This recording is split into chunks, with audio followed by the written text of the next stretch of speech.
levante a voz. E a gente já começa o programa de hoje conversando com o Dr. Márcio, né? Já está conosco, juiz eleitoral aqui de Santo Antônio, mas juiz também da Vara de Família em Santo Antônio de Jesus e atende também em Conceição do Almeida, né? Lá onde é juiz da Vara Civil, Vara de Família, também eleitoral, né, doutor? Eleitoral do Vara Crime também, né? Vara Crime também, né? Lá tá bastante atarefado, né? Muito, viu? Mas boa noite, seja bem-vindo aqui ao nosso programa. Boa noite, Edilson Oliveira, boa noite aos ouvintes da Rádio Jandaia, é sempre um prazer estar aqui.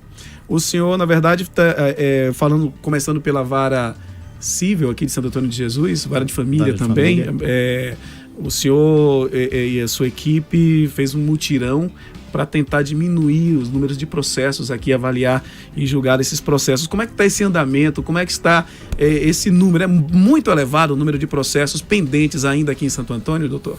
Olha, a Vara de Família de Santo Antônio de Jesus, hoje nós temos em torno de 4.000 processos e entram em torno de 130 processos mês, ou seja, dá uma média aí de 1.500 processos ao ano.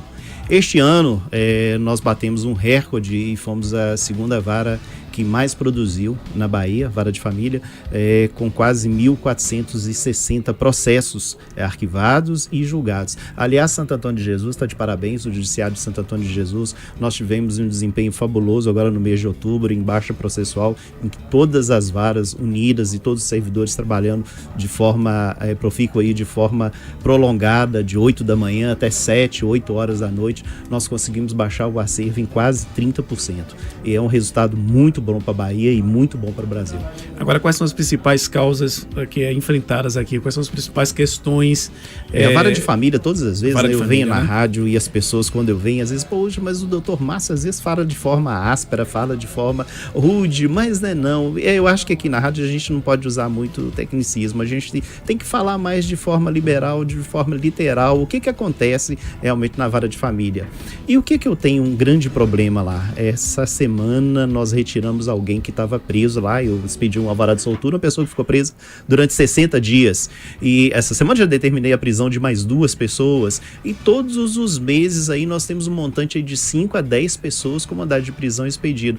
E ainda a insistência de alguns pais ainda que se negam a contribuir para o sustento do filho. E a questão da pensão alimentícia, inadvertidamente, a pensão alimentícia é a responsabilidade dos pais. E ao que parece, alguns pais não confiam nisso. Eles são citados, não vão à audiência, não pagam a pensão e acham que não vai dar nada. E infelizmente para eles vai dar sim, vai ser expedido mandado de prisão e até 3 meses a prisão sem prejuízo de responder um processo posteriormente para abandono material. O senhor citou um exemplo aí de um cidadão que ficou 2 meses, né? Ele sai com o pagamento ou porque o prazo saiu com o prazo de 60 dias sem prejuízo que venha a ser novamente preso e ainda responder um processo criminal por isso, por abandono material. Agora, como o senhor disse, como a gente sempre, o pessoal comenta, né? Se há uma coisa que leva o pessoal para a cadeia, é pensão alimentícia. Isso, e tem que levar, que é a única forma, é a última forma de coação. A lei ainda permite praticar outros atos, como, por exemplo, encaminhamento de SPC, recolher passaporte, carteira de habilitação. Agora, convenhamos, nós estamos na Vara de Família e lidamos ali com pessoas de pequeno padrão aquisitivo. Então, você recolher passaporte, mandar nome para SPC, nome para cartório, nem sabe o que é passaporte. Para que você vai recolher passaporte? Mandar nome para SPC, uma pessoa que tem aí 4, 5 filhos, que já tem aí pensão alimentícia aos montes, várias execuções, ele está preocupado com SPC, preocupado com Serasa. Então a única forma de coação é essa prisão. Não que eu queira, eu acho isso ruim e até por isso eu marco a audiência, chamo a pessoa, olha a situação, porque às vezes a pessoa está numa situação ruim, ela tem aí mais 2 mulheres, tem aí mais 3, 4 filhos com outra mulher, e ele está desempregado, a situação do país hoje não está fácil, não está brincadeira,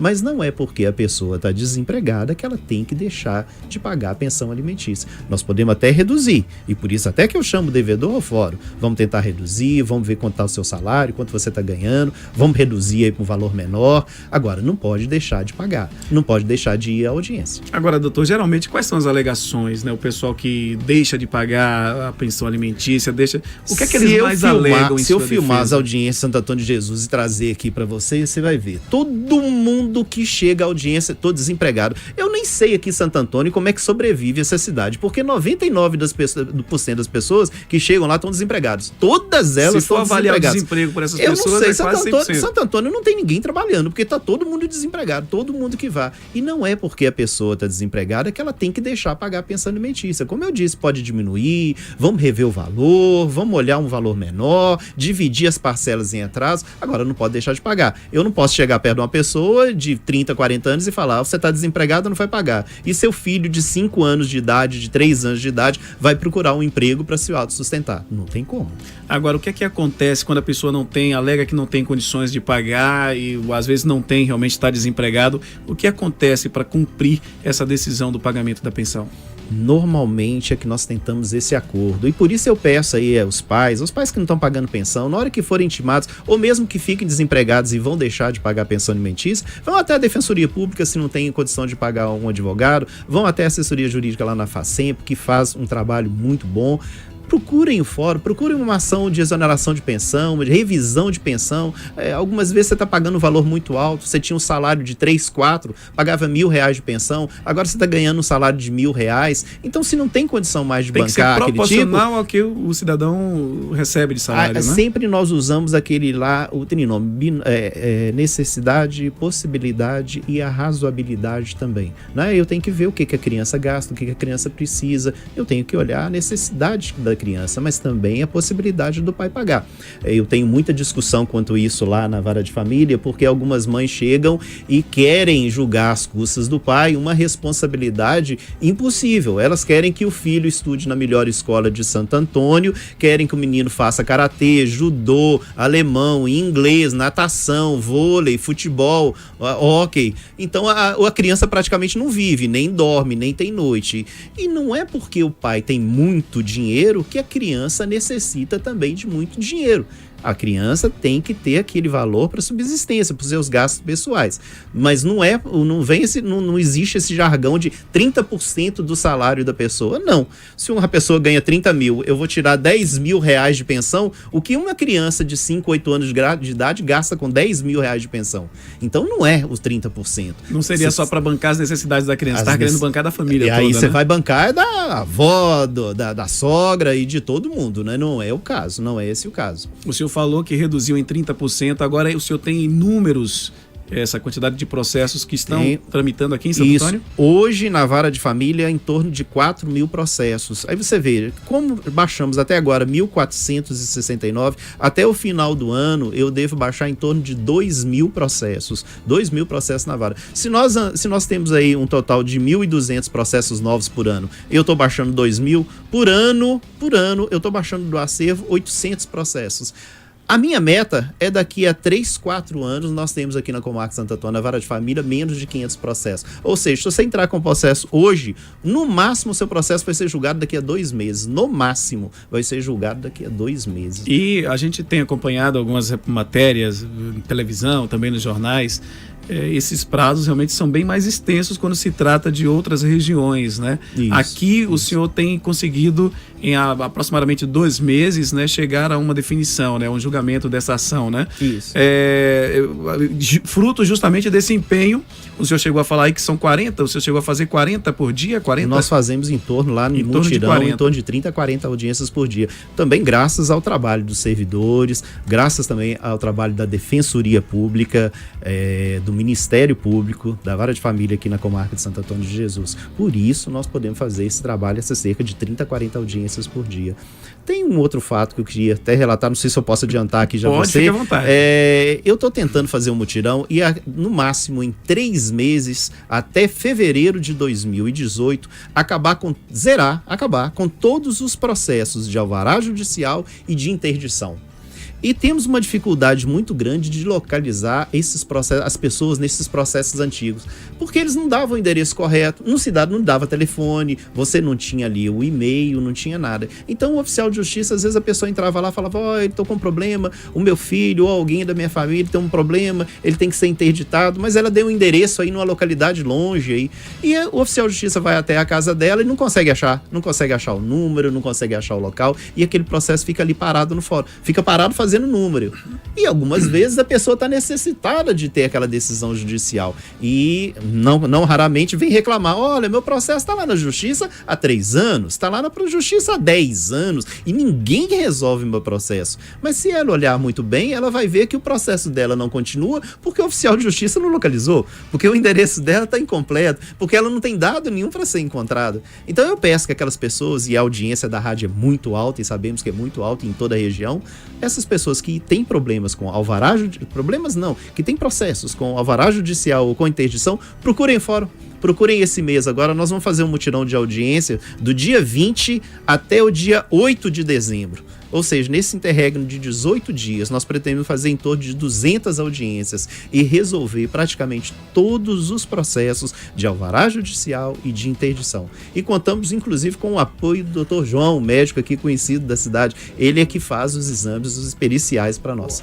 Certo, e, inclusive algumas pessoas reclamam do tempo, como o senhor falou, de 2, 3 anos, e outros já reclamam de esperar, como o senhor falou, de 40 audiências por dia, de ficar durante aquele dia, esperar durante várias horas até ser atendido, né? Mas é importante destacar, como o senhor conversava comigo em off aqui, é melhor você perder um dia do que esperar 2, 3, 4 anos para chegar a uma definição em um processo, né? Isso. Tivemos até reunião com advogados, todos os juízes da comarca, com os advogados nessa terça-feira, e comentamos isso com os advogados e eles me responderam, doutor Márcio, é muito melhor eu, advogado, ter um processo na vara de família e esperar 1, 2 horas para audiência, que ser designada a audiência para daqui a 2, para daqui a 3, para daqui a 4 anos, não é? Então você vai esperar 2 horas, é um desconforto às vezes, é um desconforto, mas é um desconforto que vamos resolver o processo naquele dia, naquela hora, naquela audiência. Olha a importância disso. Com certeza. Agora, as pessoas que estão nos ouvindo aí agora, que têm alguma pendência, que desejem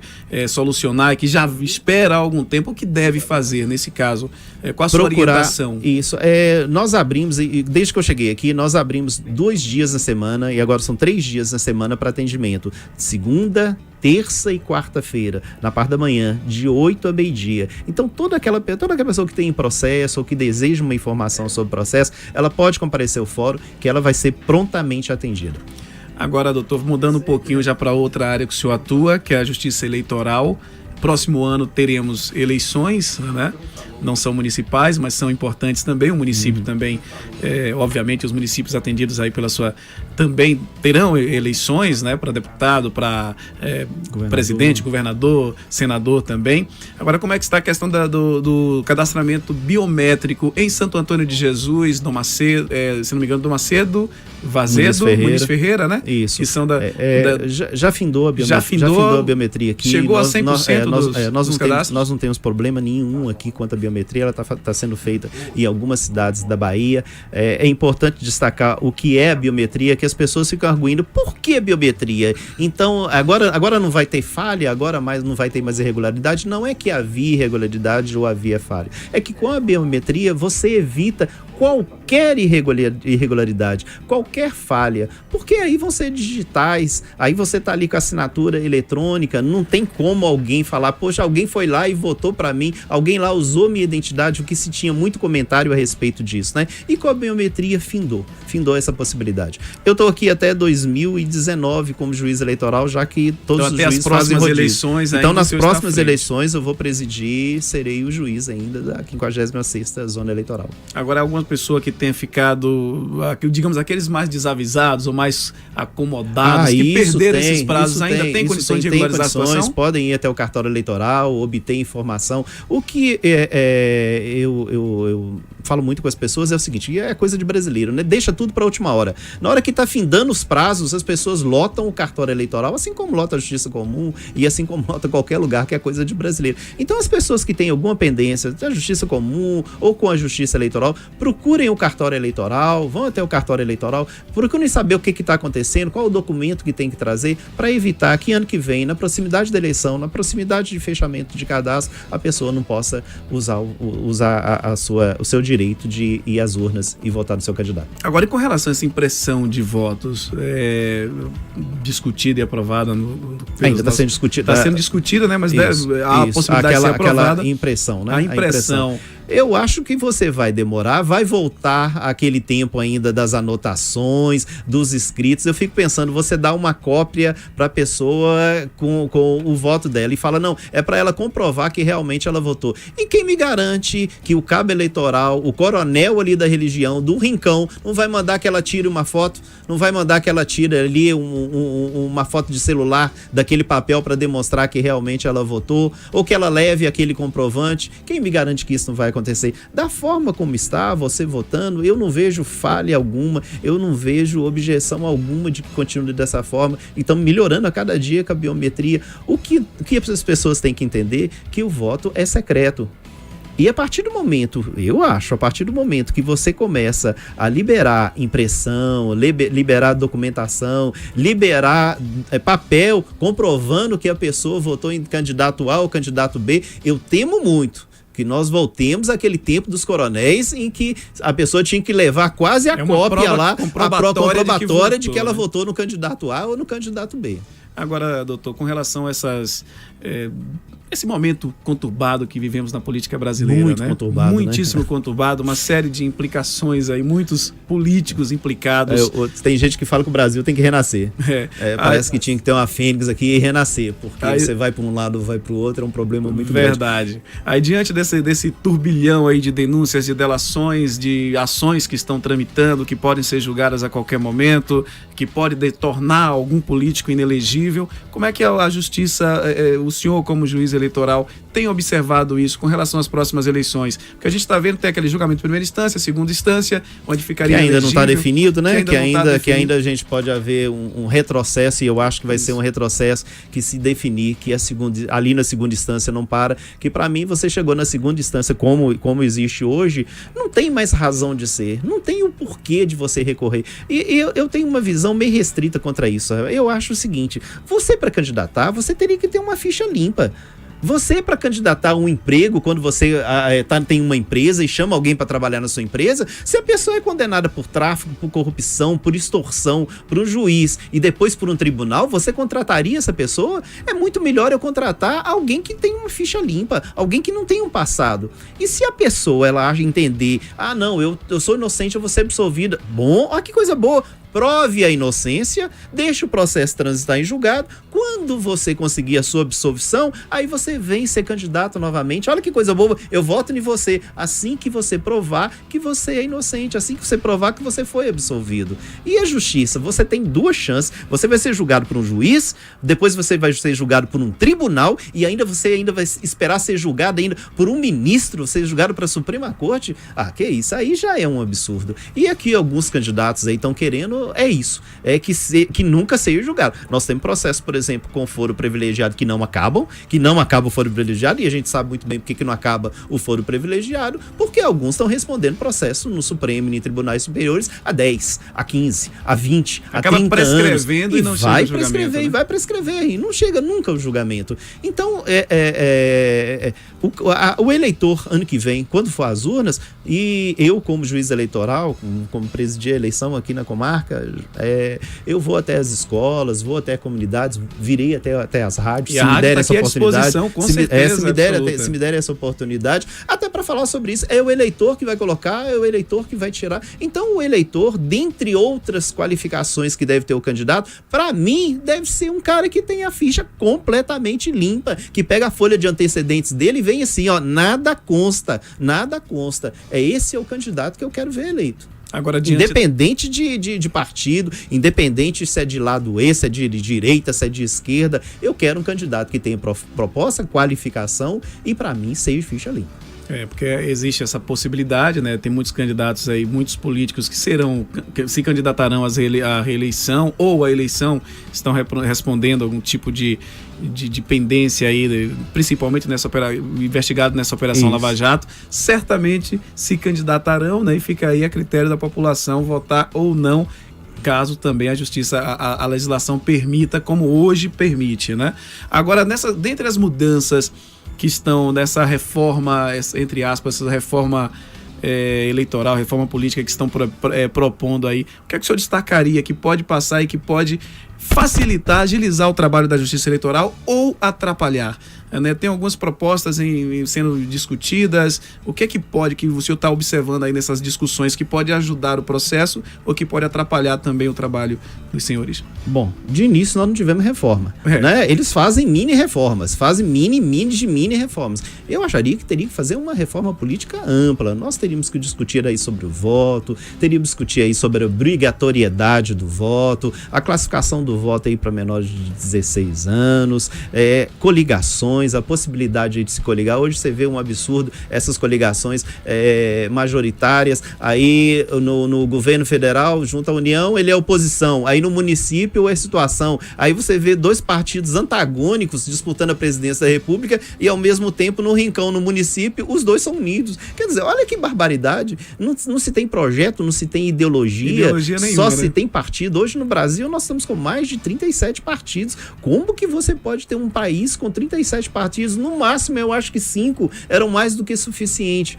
Vamos acabar nessa reforma aí com os cargos de vice, graças a Deus. Não teremos aí vice-prefeito, vice-governador, vice-presidente, que eu não sei o encargo do motivo para que ser vice. Aliás, no Brasil, só para presidente, que vice é muito importante, né? Vice-presidente no país é uma coisa muito importante. No Brasil, vice-presidente no Brasil é uma coisa muito importante, né? Mas você não vê a necessidade de um vice-prefeito de uma cidade. Já foi assim com o Sarney, já foi assim com o Itamar Franco, agora com o Michel Temer, né? Os vices assumiram a cadeira do presidente. Vice no Brasil é muito bom. Mas você vê qual a necessidade de um vice-prefeito numa cidade menor, numa cidade das nossas aqui, da nossa região? Qual a necessidade de um vice-prefeito? O que faz um vice-prefeito? Qual a necessidade que tem de eu pagar o salário de um vice-prefeito, mais assessor, mais chefe de gabinete? Não tem necessidade. Você vai falar, é um custo pouco. Mas não é um custo pouco, é um custo de 200, 300 mil reais ao ano, que pode ser desviado para outras coisas, desviado para um hospital, desviado para a saúde, desviado para a educação, desviado para a segurança, né? É uma reforma pequena. Nós esperamos ainda muito mais, mas infelizmente ainda não saiu do papel o que nós queremos. E daí também a importância de elegermos ano que vem não só pessoas que tenham propostas em todas essas outras áreas, mas também no âmbito eleitoral, para que mudemos aí a impressão desses caciques políticos saírem daqueles políticos profissionais. O que eu vejo aí políticos que já estão aí há 30, 40, 50, 60 anos. E colocando os discípulos aí para ocupar eles não inovam e não trazem nada de bom. Quando você tem aquela experiência e coloca a experiência a bem do serviço público, olha que coisa boa, a bem do interesse público, olha que coisa boa, mas não é isso que nós vemos aí diariamente. A próxima eleição será uma eleição estadual e federal, né, para governador, deputados, senadores e presidente, né? Mas, obviamente, os municípios se envolvem, porque onde é que esses políticos vão buscar os votos? Nos municípios, e vem os apoios. Rincões, claro. E diante disso, vem as possibilidades também, claro, da chamada compra de voto, né? De que forma a população pode ficar atenta e ser um parceiro da justiça eleitoral para que se evite, se coíba, na verdade, a ação do pessoal que quer comprar ou vender o seu voto. No Brasil, as pessoas acham que a compra de voto é apenas você oferecer dinheiro. É apenas você chegar lá com seus 50, com os 100 reais e oferecer dinheiro. Não é. A compra de votos é não só durante o período eleitoral, mas no período anterior às eleições. 1 ano antes, 2 anos antes, 3 anos antes. E é comum a gente ver isso no Brasil. E agora a gente está no período eleitoral. Tem gente que fala assim, não, eleição é ano que vem. Não, eleição é agora. A eleição já começou agora. E você vê aí que muitos candidatos já estão se alvoroçando, já estão se dizendo aí o salvador da pátria, né, que eu vou inovar, ou eu vou renovar, ou eu vou continuar o que faço de bem. Então todos estão começando a partir de agora a fazer isso. Eu acho que as pessoas não devem mais se iludir, devem questionar o candidato desde agora, e aquele candidato que vai te ajudar, como pessoalmente, individualmente, te ajudar que você tem o benefício em troca de voto, amanhã o preço vai ser muito caro, que ele vai tirar dos serviços públicos, vai tirar do município, vai tirar da nossa arrecadação, do nosso dinheiro, do nosso imposto. E se você for questionar, ele vai dizer, não, o seu voto já está pago. Né? E é duro. E amanhã, e aí vamos falar a respeito disso, como muitos falam aí. Pois é. Edilson, só uma observação aqui do ouvinte, o Roberto Carlos. Ele não é o cantor, não, né? Não é o cantor, é um ouvinte, nem o o Roberto jogador Carlos. De futebol. Ele falava da importância do vice, ele dizendo que a importância do vice é para, se o prefeito ou quem for executivo falecer ou viajar, ter o vice, senão como é que ficaria? Foi o questionamento dele. Isso, mas aí nós temos os cargos, nós temos a presidência da Câmara, nós temos o Legislativo, o presidente da Câmara assume, e o outro presidente da Câmara assume, um dos vereadores assume o presidente da Câmara. E quantos aí você me fala que vamos dizer aqui de Santo Antônio de Jesus? Quantas vezes aqui o prefeito de Santo Antônio de Jesus, quantos prefeitos morreram no curso do mandato? Quantos prefeitos aqui tiveram que adoecer e ficarem afastados 1, 2, 3, 5, 4 anos e você durante o mandato? Calcula isso por quantos municípios no Brasil? São raros. Deve estar pensando nacional, como nós temos presidente da República, como nós dissemos aqui. Mas se você olhar municípios, pergunta quantos municípios tiveram isso, de impedimento, de afastamento do prefeito. Pois é, né? Na verdade, assunto é o que não falta pra gente falar, principalmente quando se fala, né, da nossa política, né, de eleições em geral. E ano que vem vai ser um ano muito bom. Mas nós teremos e vamos contar com a sua participação, que acho que quanto mais informação, melhor, né? E essa parceria tem que ter da Justiça Eleitoral com a imprensa como forma de difundir as notícias, de levar as informações, até porque as regras mudam, vão mudar algumas para as próximas eleições, e acho que o meio mais fácil de você chegar e levar tá aí o rádio, a internet, né, a televisão, onde tem, no nosso caso não tem a TV, é o rádio e a internet, são os canais mais rápidos para passar essas informações. Nós contamos com a sua colaboração também, e o espaço da rádio vai estar sempre à sua disposição, doutor. Estarei aqui, como eu te disse, há 15 anos já como juiz eleitoral, 15 anos como juiz de direito aqui na Bahia, e eu gosto dessa transparência, dessa publicidade. Eu acho que não é só se mostrar, não. Você tem que se mostrar, demonstrar transparência, falar o que faz e por que faz. Esse é o sentido do homem honesto, do homem correto. E assim nós queremos que todos os políticos sejam, não só falar, demonstrar com atitude o que faz. Ok, mais uma vez agradecemos a sua presença, estamos sempre à disposição também. Obrigado aos ouvintes. Agora 6h34, conversamos, portanto, com o juiz eleitoral, juiz de família também aqui de Santo Antônio de Jesus, doutor Márcio Oliveira, está acelerando os processos lá no fórum aqui de Santo Antônio de Jesus e também de Conceição do Almeida, a quem eu mando um abraço aí aos nossos ouvintes de Conceição do Almeida que estão sempre acompanhando a nossa programação. Levante a voz.